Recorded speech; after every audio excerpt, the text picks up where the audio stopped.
give the rip, but I've often wondered, I'm close to 3M over here, and I've often wondered, when you do the patent process, what is it like? And, from the time some like 3M customers, they're chemists and engineers, and they invent things, and then they get a patent.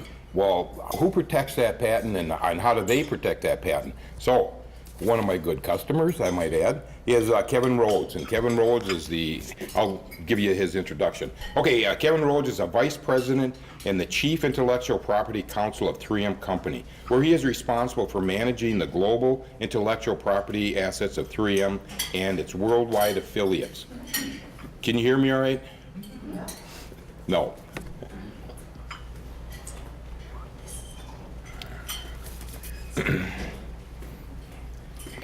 What is this one? I have no idea. That belongs to the other speaker. Where's you got a handheld? You want me to get the handheld? No, we're fine. Okay. So is he'll use this one, correct? Yeah. Okay. Well, here we go. It works now, doesn't it? Okay. I'm giving an abbreviated form of his resume. Trust me, it's huge. Anyway, Mr. Rhodes serves on the steering committee for the coalition of the 21st century patent reform, and he has testified before Congress and administrative agencies and has spoken widely on issues of intellectual property law and policy. If you remember a few years back, a lot of people were pushing to reform the patent laws because they were taking too long and there was all kinds of problems with it. It just took too long. And Kevin, I'm sure, is going to address that a little bit. But he was in front of Congress addressing it, and I never did ask you how that ever turned out. So if you want to throw something out on that, we'd appreciate it. Okay, so, wait.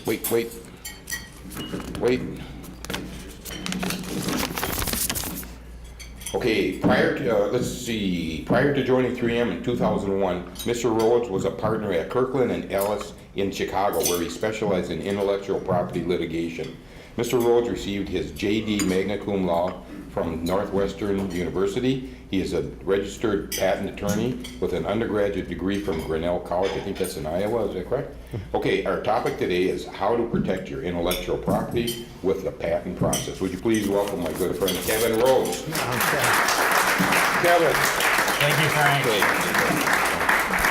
So all right. That's the speaker one. I'm going to get double mic'd here today, I think. Yes. So. Okay. Yeah. Well, thank you, Frank. It's great actually to be back in front of this group. Frank invited me 2 or 3 years ago to speak, and I talked about the new law that was pretty fresh then. We did succeed, even in this political climate, we succeeded in getting a reform to the patent laws pushed through. It was passed in September of 2001. It's called the Leahy-Smith America Invents Act, and it was the first major revision to the patent law since the Act of 1952. And sort of the biggest thing, the thing that got the most publicity was we switched to harmonize the U.S. to the rest of the world. So the rest of the world, it was for years, the first inventor to file the patent application gets the patent, so sort of a race to the patent office, provided that you're a real inventor. The U.S. still was the first to invent, and so even if you invented first and filed second, you still had an opportunity to go through a procedure to get the patent as the first inventor.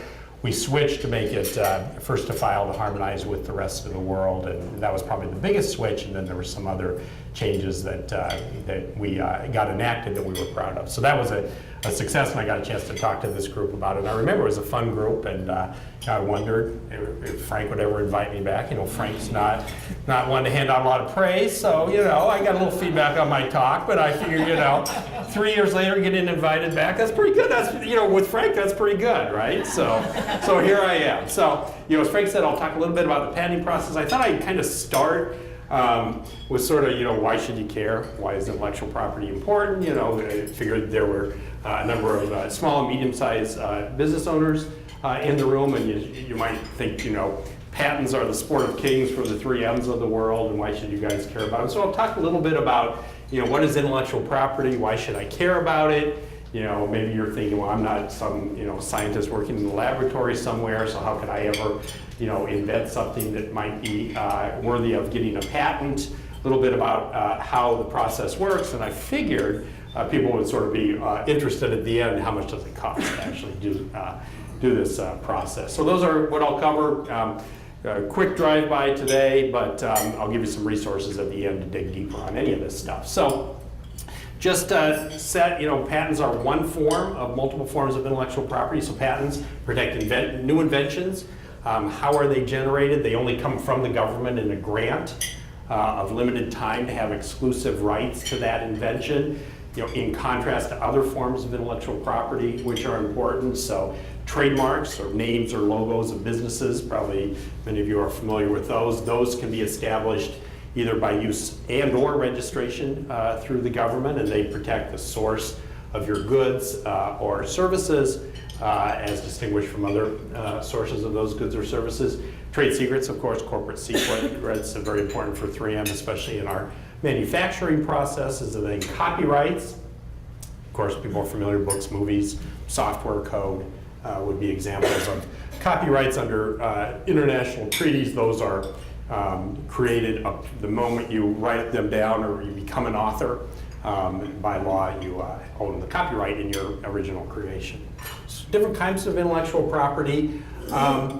In today's economy, knowledge-based economy, service-based economy, intangible assets which can be protected by intellectual property are increasingly important. So here's a study that was put out by a think tank out of Chicago, and they sort of looked through the years of the industrial labor economy and then the transition. I don't think there's quite a break point there, but the transition to a knowledge-based economy, and they married that up with looking at the S&P 500 market caps and comparing those with tangible assets on the books of those companies. And they realized the market cap was growing a lot faster than the tangible.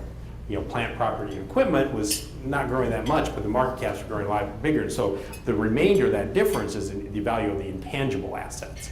So there are many types of intangible assets, but intellectual property is one of them. So inventions, know-how, brand value would be examples. So widespread recognition in the literature and in the business community of the value and the importance of these assets going from 17% to 75 up to the vast majority, the last time they looked at this data, the vast majority of the value of these companies being intangible assets. So how do you capture, how do you protect those intangible assets is what the IP system is all about. And not surprisingly, with the recognition of the value here, there's sort of an arms race going on to capture that through intellectual property rights. So this is a snapshot that was put out at the beginning of this year, and it covered last year's patenting activity at what we call the Big Five patent offices. So that's the US, China, Europe, Japan, and Korea.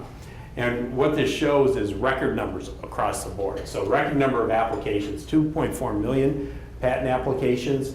You see here the breakdown. That was an 8.6% increase in patent applications filed. Over 1 million patents were issued. You see the growth there. And this sort of yellowish brown segment, that's where most of the growth is. That's China. That's the Chinese patent office. So beginning in the year 2014, China had more patent applications filed in its patent office than any other patent office in the world, and more patents issued. Started in 2014, and the gap has only increased. So you see the U.S., the gray at the bottom, kind of pretty constant, but the other countries pretty constant, and that's where the growth is. So following business opportunities, following the value, there's a real arms race in the patent world right now. 3M, recognizes this. I thought I'd show an example of, the types of value that can be protected by IP. So this is a slide we use with the investment community to talk about some of our fundamental strengths. So those would include our technology, manufacturing, our global reach, and our brand. And if you think about those strengths, IP provides the legal protection that can help to secure all of those. So inventions, typically we're talking about patents. Manufacturing can be patents, process patents, but also that's where our trade secrets are very important. Global capabilities, we have a real global footprint for our IP portfolio. We try to secure those rights everywhere where the company does business. And then, of course, trademarks are how one protects their brand and prevents others from free riding on the investments you have in your brand. How it comes together, here's an example for the Post-it note. So you think about the elements that go into making the Post-it note, sort of a unique, differentiated product. It starts with our technology platforms. We've got 46 of those across the company. They're mixed and matched into different products. Those fundamental platforms are protected by patent rights. Then what do you mix and match? So for the Post-it note, for example, we matched together adhesive technology with some advanced materials technology for the release liners. There's processing technologies that go into the manufacture of the note as well. Those are secured by more product-focused patents and trade secrets, which would be those combinations that go into the product. And then, of course, the brand is very valuable. So the IP sort of provides a fence, a wall, sort of building a wall. We have to pay for it in the IP world, but we're building a wall around that unique product differentiation. So you may be thinking that's great for a company like 3M, and you can build these walls and you have these global portfolios. What does it mean to smaller businesses or entrepreneurs? A couple different answers to that question. Start with sort of the traditional model. Traditional model is you're an innovator. You make your investments in developing some new to the world product. Competitors can see what you're doing, can benefit from those efforts. Perhaps if they're not terribly scrupulous competitors, they might offer similar identical products at a cheaper price, even with or without IP rights. But IP, and that of course provides pressure on the innovator with this free writing, but then IP can provide those legal rights to try to keep infringing competitors at bay. Kind of traditional model, but that's just a small piece of the whole value that small and medium-sized businesses can get from IP. There are a lot of other benefits. I mean, you can think of them in terms of offensive and defensive. Offensive, to establish reputation for partnering with other companies, for the kind of image you want to market to your customers, being an innovator, and having patent rights sort of confirm or affirm that reputation. Those are examples. On the defensive side, deterrence, if other people would come after you, or if you want you to license their patents, and really to secure those investments. And perhaps most important for this audience, when companies are starting out, having a patent portfolio is what people are going to look for when they're thinking about investing in your company. So whether it's venture capital investment or other forms of capital, having that legitimacy that you've got a patent to protect your business is very important. So, and an example I've got here is Massimo, a company founded in 1989, and it has non-invasive medical monitoring technology. So their first product, their most famous product, is a blood oxygen monitor, the little one you clip on your index finger, and it can measure your blood oxygen. And a man named Joe Chiani founded it, and there's a little video here that talks about the importance on that funding piece of having a patent portfolio when they started out. And we'll see if it comes up here or not. Well, it worked a lot faster when I practiced earlier. So here we go. Maybe.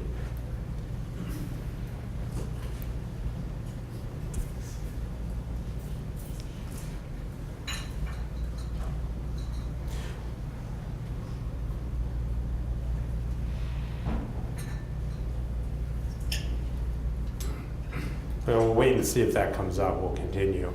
So, but the point on that, and I do have a link on that so you can look it up, is he really talks about what I just said, sort of the legitimacy in the marketplace, securing funding. He said he never would have made it. He's built that into an almost $600 million company now, and he said he never could have done that without patent rights, both to get that initial funding, and then as his innovative product got out into the market, infringers appeared, and he had to assert some of those rights against them. And once he had that critical mass, he was able to have the resources to do that. So it tells a wonderful story about the importance of patent rights in building his business. So what is a patent? How can you think about it in terms of what might be patentable? It's a legal right, as I said before. It's only effective once it's issued from the government. It doesn't give you the right to do something, it gives you the right to prevent or exclude others from doing that. So it stakes out your property and says others can't trespass on it. So the The patent grant then lasts for a limited term. In the US now, it's 20 years from filing. The deal is that you disclose your invention, you teach others to make it. In return, you get that limited period of exclusivity, and then once the patent expires, others are free to build upon it and to continue to bring further innovation to the world. Traditionally, patents are thought of as covering compositions like chemical substances, pharmaceuticals, methods or uses or products. But really, as a quote from a famous patent case, it's really anything under the sun made by man. So a lot of patents are not nearly as technical as you might think about. Even from the video, it doesn't have to be a real electronic, blood oxygen monitor. There are a lot of very simple inventions. Think of the Post-it note. I mean, it's a piece of paper with glue on it, right? So it doesn't have to be, and there are a lot of patents out there that are not particularly high tech. Really, when you should think about filing a patent application is when you do develop, improve, or do something new or different. So think about, did I solve a problem? Did I identify a problem people didn't even know was a problem? So repositionable note, people didn't even realize, boy, it would be nice to have a note I could stick on a piece of paper and then take it off. I mean, people didn't even realize the communication value of the Post-it note until some inventors, Art Fry and Spence Silver at 3M, identified the problem. And so think about if you solve a problem or identify a problem and then solve it, and it's not the same or not the same problem, that's when you should start thinking about whether or not what you've come up with, you should talk to a patent attorney or patent agent about potentially protecting it. So if there's one thing you remember from this whole presentation, it's this tagline here: file a patent application before you disclose your invention. If you don't do that, you lose rights and you lose the ability to really maximize the scope and protection that you can get. So do not rely on even non-disclosure agreements. I would say file first is by far the better practice. Talk a little bit about the patent application process. I know your mayor is quite familiar with this. I said when I got here, I heard we have a ringer in the room. I think he's got 5 patents that he's named as inventor on that have already issued, 6 in progress. So if I get anything wrong, Mr. Mayor will jump in and correct me, I'm sure. And it's really, as I said, make sure that first disclosure is not to the world or not to a competitor or even a potential funder. Make sure that first disclosure is to a patent attorney or agent who has an ethical obligation not to either disclose or to take your invention, but rather to help you see if it's protectable. After that initial disclosure, there'll be a search of the prior art. That is, what has come before in this space. Is yours really new and different, sufficiently different to get a patent? You're preparing the application and all of that up to the filing of the application. There'll be an opportunity after the application is filed to think about foreign filing. So that's very important in our modern global economy, is to have rights not only in the US. Patent rights are individual country by country.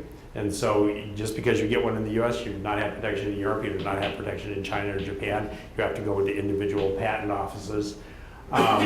And then there'll be an examination by the patent office where the examiner at the office who gets your file will compare what you want to protect versus what's come before, and will either say, yep, that looks good.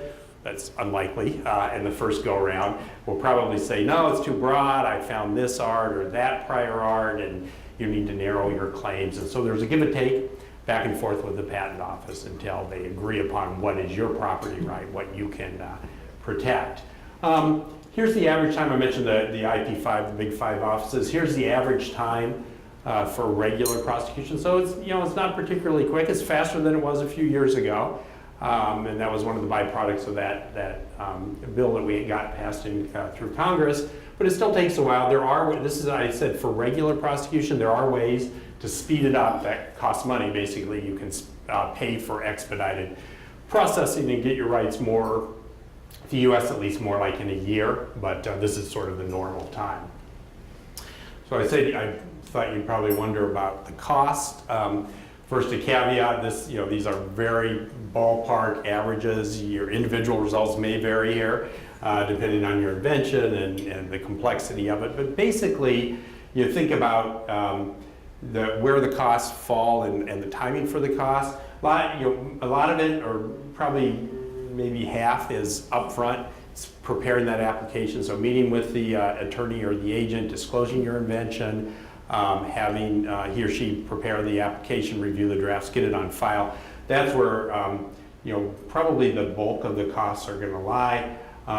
This patent application prosecution means that give and take with the patent office that I talked about. So depending on the arrangement with your representative, your attorney or agent, there will costs associated with preparing those documents and getting them on file with the patent office. When you finally succeed in getting the patent office to say, yes, you deserve a patent, costs money to get that patent, so you got to pay a fee to actually have it issued. And then there are maintenance fees. This is the US schedule. So in the US, to keep your patent enforced, you have to pay some money at 3.5 years after it issues, 7.5 years, and 11.5 years after it issues. And all of these fees, there are scaled down amounts for smaller, what are called micro entities. Part of that bill, we established a new micro entity class for smaller fees. So it depends on the size of your business. But in sort of a very general sense, sort of soup to nuts, in the U.S., if you want to get one patent in the U.S., ballpark, 15,000 thereabouts. And that's if you want to take it all the way through and maintain it for its full 20 years from the date that you filed it. Now, these go up a lot internationally. So I was chatting with the mayor before we got started, and I said, on average at 3M, for every one invention we get in patent in the US, we go into 5 other countries. When I say 5 countries, I'm counting Europe as one because there's a unified patent system, so it's really like 10 countries. If we get a patent and patent it in all those countries and keep it for its entire term, so this is all in, this is an invention we are not going to abandon anywhere, it can be up to $150,000 for that whole family of patents that's created. So got to be sort of careful. I've encouraged you to think about patenting outside the US, but it's not a cheap proposition. And some of these maintenance fees really go up in their annual fees outside the US. So another thing is to kind of look and see if you still need a patent in this country or that country, depending on how your business develops. There are opportunities to trim some of those costs by not maintaining it everywhere. So I know this has been sort of a quick, sort of drive-by of the patent system. A couple resources to recommend for you. First, the Patent Office website has a great series of resources for inventors and entrepreneurs. I highly recommend that. That organization that Frank mentioned, I'm on the board for. Don't take this the wrong way. I have a whole library at home of For Dummies books, so I don't mean anything by this, but we published a intellectual property law for dummies that's really a nice synopsis. I think it's only about 120 pages, but you can order it online, and it really covers a lot of these topics in a really concise and easy to understand fashion. So that's my presentation. So thank you. I'm happy to take some questions. Yeah. Yeah. Can you tell me, so all of us have sat at some point in time in our lives and said, man, I should put a patent on this idea that I have, or whatever it is. Yeah. At what point do you really take that seriously, as far as you have to have like prototypes, or can you put a patent on an idea? Well, you can't really put in a patent on an idea. You have to have a solution to a problem. You have to have a way to bring that idea to life in a useful way. That's also new and non-obvious or inventive. And so it's not really the idea, but if you have like an idea on how to solve a problem, you don't have to have a working prototype or anything like that. You can describe. Now you do have to teach somebody how to make that same solution. So if it's a better mousetrap, you don't have to have built one, but you have to be able to know enough about how it would work and how it would function that you can put in your patent document, here's how to build my new mousetrap. Yeah.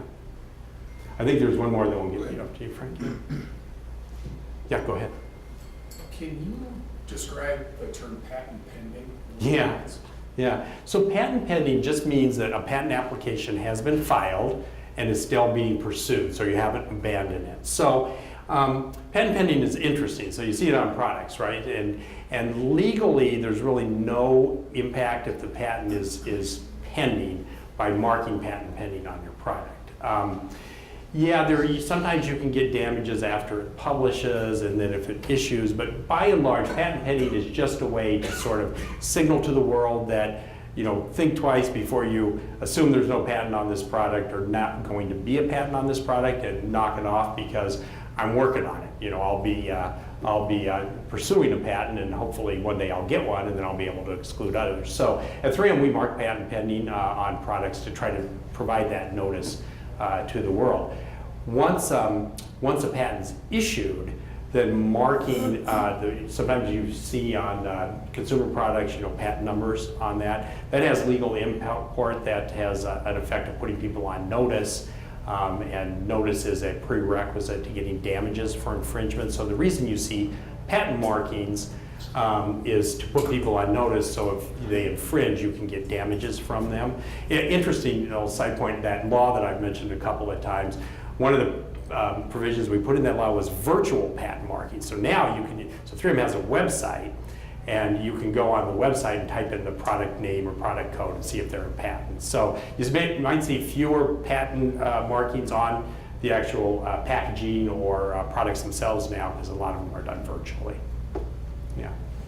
So how many people does 3M have, and how busy are they protecting your patents? So you got a million products. Yeah. So in my function, I have 173 people, and about 130 of them are in the U.S., about 40 of them are outside the U.S., but that doesn't mean, they all work on stuff everywhere.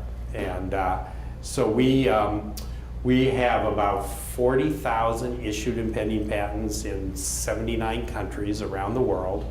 And in our corporate, we got our first patent in 1905, and we got our 100,000th patent in May of 2014, so we had a little celebration for that. And right now, the current running total for 3M's history is about 105,000 patents. So not all of them are still in force, but about 40,000 are issued and pending today. Yeah. How is the business name and the logo protected? Is it automatically protected? So those would be trademark rights, and it depends on country. So in the US, trademark rights are established by use. So if you start using a name or a logo, you start to get rights. But relying on use rights is risky. The scope is not clear. The nationwide effect of those rights cannot be clear. So I highly recommend registering those. It's the Patent and Trademark Office. So just like you can apply for a patent in the patent office, you can also apply for a trademark. That process is a lot quicker, a lot less expensive, but basically what they do is they just look to make sure that the name or logo that you picked is not confusingly similar to somebody else's who is already out there. And so in the US, yes, those rights are established by use, but highly recommended that you register those federally to get federal nationwide rights, so another business can't crop up, in Wisconsin and cause confusion or something like that. Outside the US, it's more like patents in that the rights are established by registration. So if you have a business that is outside the US or global, you need to be careful about registering early. So there's a famous case that just came up over this summer where Apple actually lost the rights to iPhone in China to this small company that had registered iPhone in like 2003, about 2 or 3 years before Apple launched the iPhone, and Apple had not registered. So even though this company hadn't made any products or anything, it's first to register in China, not first to use, and so Apple had to pay quite a bit, I think, to get the right to use iPhone in China. Yeah. Yes, Mr. Mayor. When you have an ideal, you can go on the patent website and look up. You can do a search for that kind of ideal, so that often you have to almost change your ideal to avoid a patent, make yours even more unique. Or you might have an ideal that you think you invented and it's already been done. So then you have to create your product in a different way that you're not infringing. So you're saying there's people smarter than us out there already? Yeah, there's a bunch of people. And we used to put the patent pending on too because it's a really good marketing tool. Because somebody's buying that product, they're going, well, this is innovative, even though it's a 50-50 chance your patent might actually get through. And then lastly, I think the normal everyday person thinks of a patent as the entire product. Well, it really can be an integral part of the design, a feature, a gizmo, a gadget within that product that really makes it unique. More often than the case of the product is the patent. Yeah, those are very good comments. You know, that the point about sort of self-service searching is really good. I mean, it's never been easier, both the patent and trademark office website and other, you know, just internet searches. You can often save some costs if you do some of that upfront searching yourself and you know, kind of convince yourself you've got something new and different, and maybe that cuts down on the amount of time that your patent attorney or agent has to spend searching the prior art. So it's a really good point. Yeah. Is the patent owned or held by the individual inventor or by the company that he or she works for? So under law, patents are owned by inventors, but almost every 3M scientist has an employment agreement that says I will assign my inventions, you know, made in connection with my 3M work to 3M. So I didn't put it on the slide, but typically what happens if you work for a company is the day you file that application, the inventor signs a declaration that says I believe this is my invention and it's new and all that, and at the same time signs an assignment to 3M. And so then from then on we take over the give and take with the patent office and all of that. Obviously we check back with the inventor and see what do you think of this or that, but it's owned then. But if there's no agreement like that, under law, the inventor owns. 3M's first one was sandpaper? The first one was actually, a variety of our wet and dry sandpaper that would work in wet environments. And it was actually, we first licensed in some patents from a man in Philadelphia who had first come up with this invention. And then it was some follow-ons from that. And then Mr. McKnight, our former chairman, actually got the second patent in 3M's history for a hand block for sandpaper. So you put sandpaper around the block and use it. So that's one of our more famous patents in our history. Yeah.